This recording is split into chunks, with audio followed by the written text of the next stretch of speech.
Assalamualaikum warahmatullahi wabarakatuh. Salam sejahtera dari saya Muhammad Haditya dengan NIM 230121800161 yang di kelas B06. Hari ini saya sangat senang bisa berbagi, yaitu mereview buku dengan kalian semua, yaitu menyelesaikan tugas mata kuliah Desain Lingkungan Baca Kaya Teknologi. Langsung saja kita mereview buku. Apa saja sih yang saya review?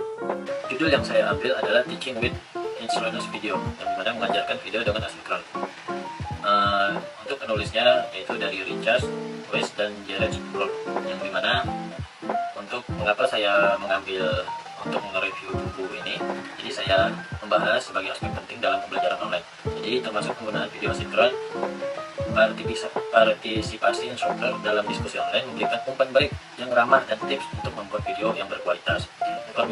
Dalam informasi ini relevan dalam konteks pendidikan online saat ini, yang dimana penggunaan teknologi dan video semakin penting untuk meningkatkan keterlibatan siswa dalam hasil pembelajaran. Jadi selain itu, buku ini juga memberikan panduan praktis yang dapat diterapkan oleh instruktur dalam meningkatkan pengalaman belajar online bagi siswa. Seperti itu. Untuk poin-poin pentingnya terkandung dalam buku ini, yaitu pentingnya itu merancang pertanyaan diskusi yang mendorong siswa untuk berpikir lebih dalam dan menjawab jawaban mereka dengan materi yang telah dipelajari. Terus, ekspresi emosi tepat dalam komunikasi online dapat mempengaruhi cara pesan yang disampaikan dan diterima siswa. Terus selanjutnya, poin selanjutnya, peran instruktur dalam diskusi online termasuk dalam hal memberikan umpan balik, memodernisasi diskusi dan memberikan bimbingan kepada siswa. Selanjutnya, diskusi online menggunakan video asinkron juga dapat membantu siswa berkomunikasi secara lebih personal dan menambahkan dimensi emosi yang mungkin kurang dalam diskusi berbasis teks.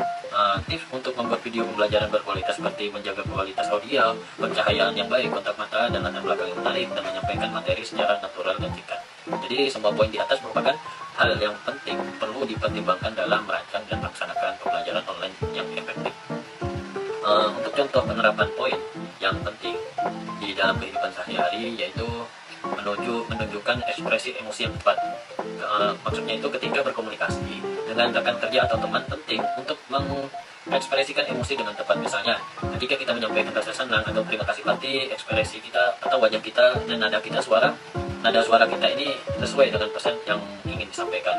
Terus selanjutnya, menggunakan video asinkron itu dalam situasi di mana pertemuan tatap muka tidak memungkinkan menggunakan video asinkron seperti rekaman video atau pesan presentasi. Jadi ini dapat membantu menjaga keterhubungan dengan rekan kerja atau keluarga. Misalnya mengirimkan video ucapan selamat ulang tahun juga kepada teman secara fisik, itu termasuk.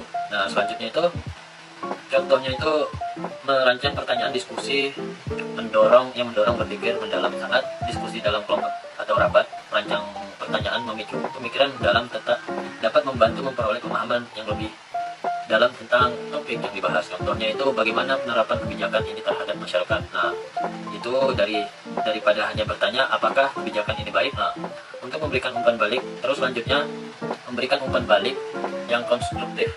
Saat bekerja dalam tim proyek, memberikan umpan balik yang konstruktif kepada rekan kerja dapat membantu meningkatkan kualitas kerja.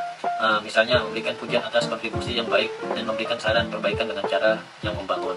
Nah, untuk transisi lancar terus selanjutnya, membuat transisi yang lancar atau modus komunikasi. Saat berpindah di satu topik ke topik lain dalam diskusi atau rapat, penting untuk membuat transisi yang lancar agar peserta tetap terhubung. Misalnya memberikan ringkasan singkat sebelum memulai topik baru atau topik sebelumnya dengan topik.